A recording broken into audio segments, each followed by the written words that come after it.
Very good morning to all of you. +1 commerce section के accountancy subject की इस class में आपका स्वागत है।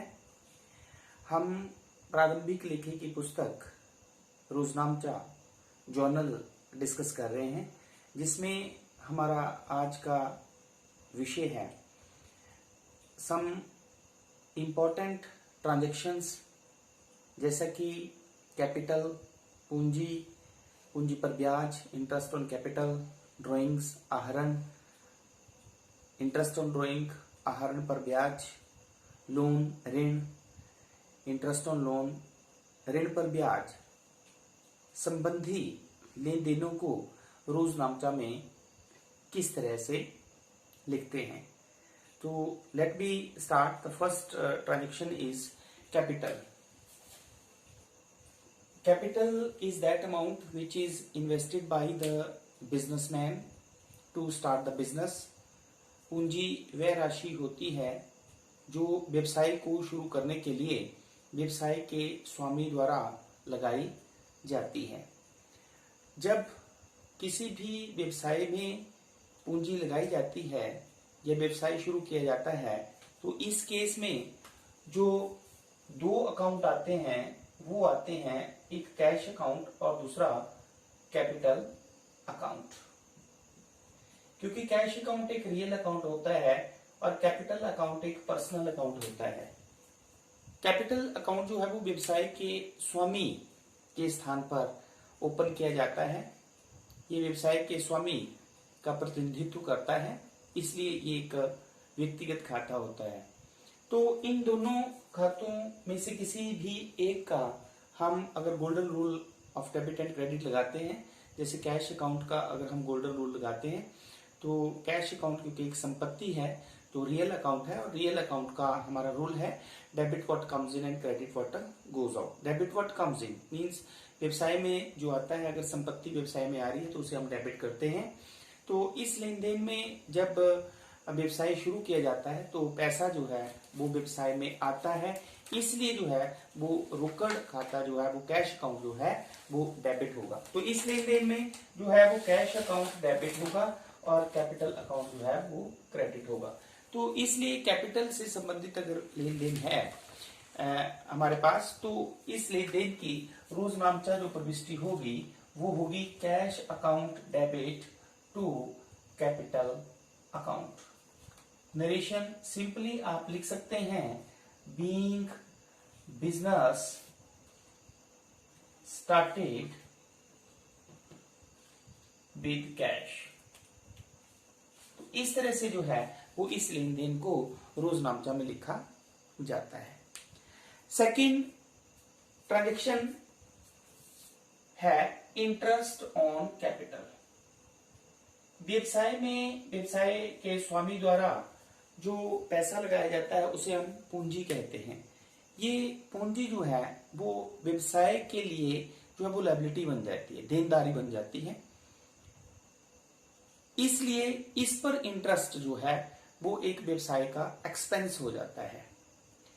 जब कोई भी व्यवसाय का स्वामी व्यवसाय में पैसा लगाता है, क्योंकि हमने बिजनेस एंटिटी कंसेप्ट में पढ़ा है कि business is separate from its owner.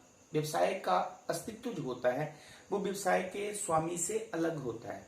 तो जब व्यवसाय का स्वामी व्यवसाय में राशि, ये जिसे हम पूंजी कहते हैं, वो लगाता है, तो ये पूंजी जो है वो व्यवसाय के लिए जो है वो लायबिलिटी बन जाती है।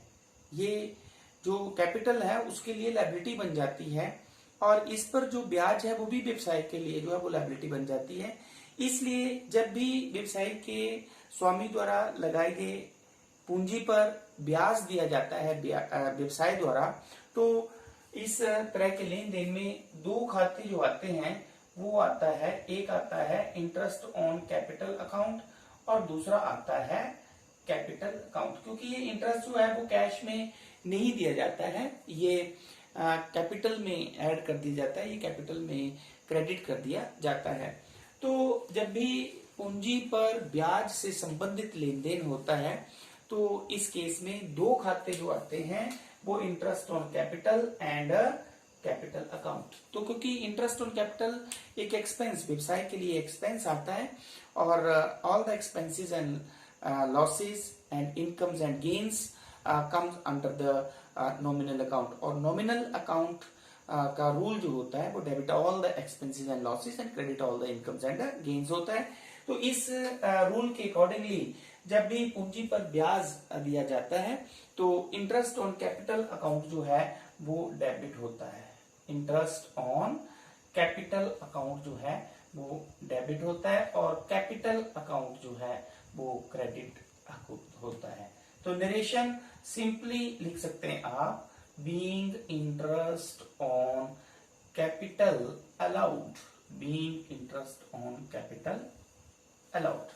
तो इस तरह से जो है हमारे पास कैपिटल और इंटरेस्ट ऑन कैपिटल से रिलेटेड जो है वो हमारे पास लेन देन है। ठीक है, नेक्स्ट है हमारे पास ड्राइंग्स। तो ड्राइंग्स जो है वो व्यवसाय के स्वामी द्वारा अपने व्यक्तिगत प्रयोग के लिए निकाली गई राशि या गुड्स के रूप में हो सकती है। इट इज द अमाउंट और goods you can say drawings. यह वह राशि होती है जिसे व्यवसाय का स्वामी जो है वो अपने व्यक्तिगत प्रयोग के लिए निकालता है, उसे हम ड्राइंग्स कहते हैं, आहरण कहते हैं। तो ड्राइंग के केस में व्यवसाय का स्वामी राशि भी निकाल सकता है, तो उस केस में कैश अकाउंट आता है। और व्यवसाय का स्वामी व्यवसाय से गुड्स भी निकाल सकता है, तो उस केस में जो है वो परचेज अकाउंट आ जाता है, क्योंकि गुड्स की जगह हम परचेज अकाउंट यूज करते हैं। और तीसरा जो खाता हमारे पास आता है that is a drawing account. तो ड्राइंग क्योंकि व्यवसाय के स्वामी का प्रतिनिधित्व करता है, व्यवसाय के स्वामी के अकाउंट की जगह वो ओपन किया जाता है, इसलिए वो पर्सनल अकाउंट होता है। कौन सा अकाउंट होता है? Personal. Then cash, real and goods की जगह जो परचेज अकाउंट ओपन होता है वो भी रियल अकाउंट होता है। तो रियल अकाउंट का अगर आप रूल लगाएं तो debit what comes in and credit what goes out. तो जब भी व्यवसाय का स्वामी व्यवसाय से कैश निकाल रहा है तो कैश बाहर जा रहा है, गुड्स निकाल रहा है तो गुड्स भी बाहर जा रही हैं। और ड्राइंग्स अकाउंट क्योंकि पर्सनल अकाउंट है तो डेबिट द रिसीवर। तो व्यवसाय का स्वामी जो है वो इस केस में जो है वो रिसीवर है, तो रूल डेबिट द रिसीवर। तो व्यवसाय के स्वामी द्वारा यदि व्यक्तिगत प्रयोग के लिए कैश निकाला जाता है या गुड्स निकाली जाती हैं तो हमारे पास जोनल एंट्री होती है वो होती है drawing account debit to cash. अगर वो सिर्फ कैश निकालता है तो जोनल एंट्री होगी drawings account debit to cash. और अगर वो गुड्स निकालता है तो एंट्री हो सकती है हमारे पास drawings account debit to purchase account. Narration simply आप लिख सकते हैं बीइंग कैश या गुड्स विदड्रॉन, बीइंग कैश और गुड्स विदड्रॉन बाई या फॉर पर्सनल यूज। सिंपल आप लिख सकते हैं फॉर पर्सनल यूज। ठीक है, तो ये है हमारे पास ड्राइंग से संबंधित लेन देन। नेक्स्ट केवर क्वेश्चन में हमारे पास आता है इनकम टैक्स या लाइफ इंश्योरेंस प्रीमियम। तो इनकम टैक्स जो है वो भी व्यवसाय के स्वामी की इनकम पर लगाया जाता है, इनकम टैक्स। और life insurance premium, life insurance premium, तो लाइफ इंश्योरेंस प्रीमियम और इनकम टैक्स जो है वो व्यवसाय के स्वामी के व्यक्तिगत खर्चे होते हैं। तो जब इस तरह का लेन देन होता है कि इनकम टैक्स पेड और लाइफ इंश्योरेंस प्रीमियम पेड, तो इसका मतलब ये होता है कि वो व्यवसाय के स्वामी के व्यक्तिगत खर्चे हैं। और जब भी व्यवसाय के स्वामी का व्यक्तिगत खर्चा होता है तो उसे हम ड्राइंग्स अकाउंट में डेबिट करते हैं। तो अगर हमारे पास इनकम टैक्स पेड या लाइफ इंश्योरेंस प्रीमियम से संबंधित कोई भी अगर हमारे पास लेन देन होता है तो इस लेन देन के केस में भी हमारे पास जो है वो जर्नल एंट्री होगी drawings account debit to cash account. ठीक है, बीइंग सिंपल लिख सकते हैं आप इनकम टैक्स या life insurance premium paid, being life insurance premium या इनकम टैक्स पेड।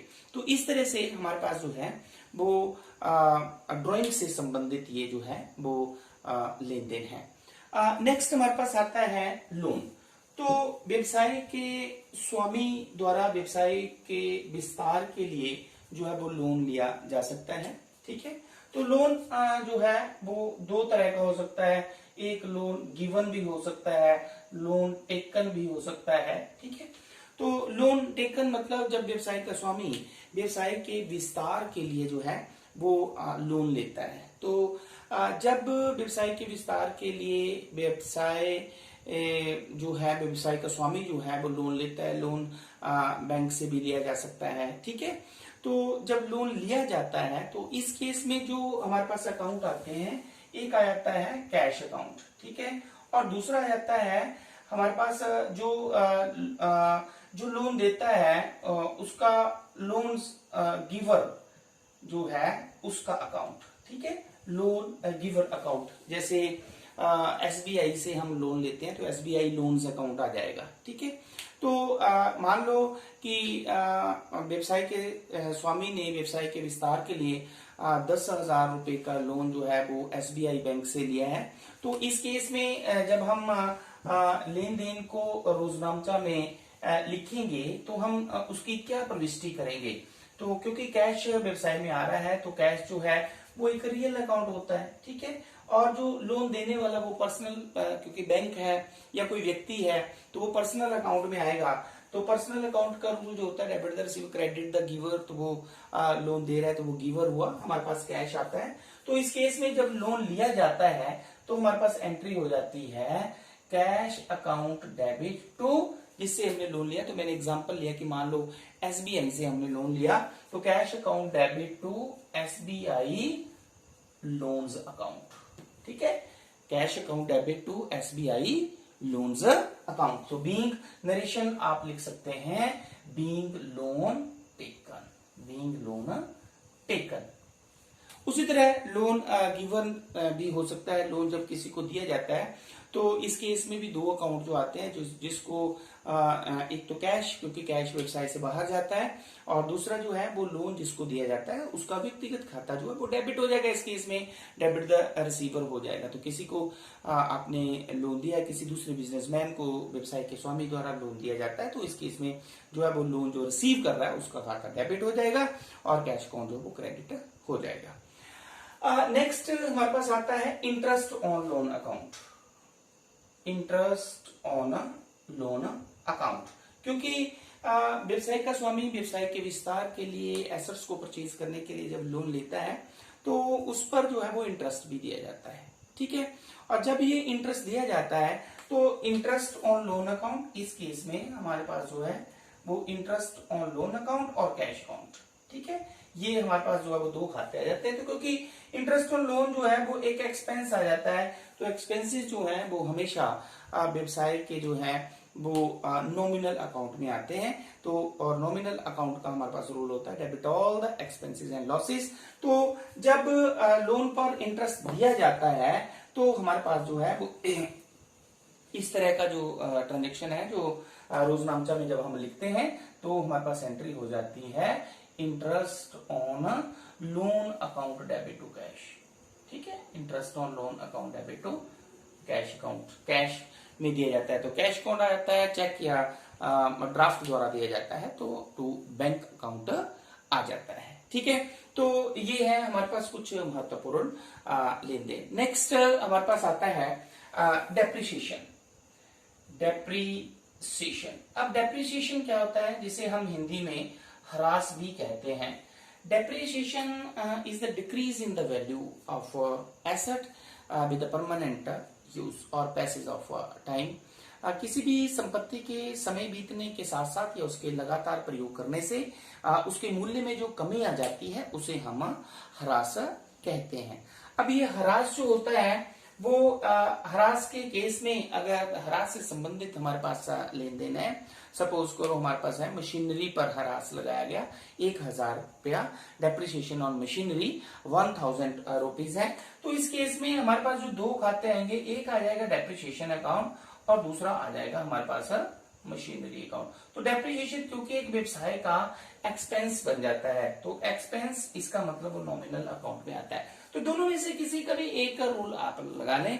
तो जैसे अगर नॉमिनल का अगर आप रूल लगाते हैं तो आपके पास नॉमिनल का रूल होता है debit all the expenses and losses, credit all the incomes and gains. तो इसलिए ये जो डेप्रिसिएशन जो है वो ह्रास जो है वो डेबिट होगा, क्योंकि व्यवसाय के लिए एक्सपेंस बन जाता है, खर्च बन जाता है, क्योंकि व्यवसाय के संपत्ति का मूल्य जो है वो कम हो जाता है। तो अगर ह्रास से संबंधित हमारे पास लेन देन है तो हमारे पास जो है वो रोजनामचा, हमेशा रोजनामचे में एंट्री होगी depreciation account debit to asset, जिस भी संपत्ति पर जो है वो डेप्रिसिएशन लगती है। तो जैसे यहाँ पे मशीनरी मैंने बोला तो टू मशीनरी अकाउंट, नरेशन आप लिख सकते हैं simple, being depreciation charged, being depreciation charged. तो इस तरह से आज हमने जो है वो capital, interest on capital, drawings, interest on drawing, loan, interest on loan और डेप्रिसिएशन, ह्रास से संबंधित जो है वो लेन देनों को रोजनामचा में कैसे लिखते हैं ये हमने डिस्कस किया। तो आई होप कि ये कंसेप्ट आपको अच्छी तरह से समझ में आ गया होगा। Thank you very much.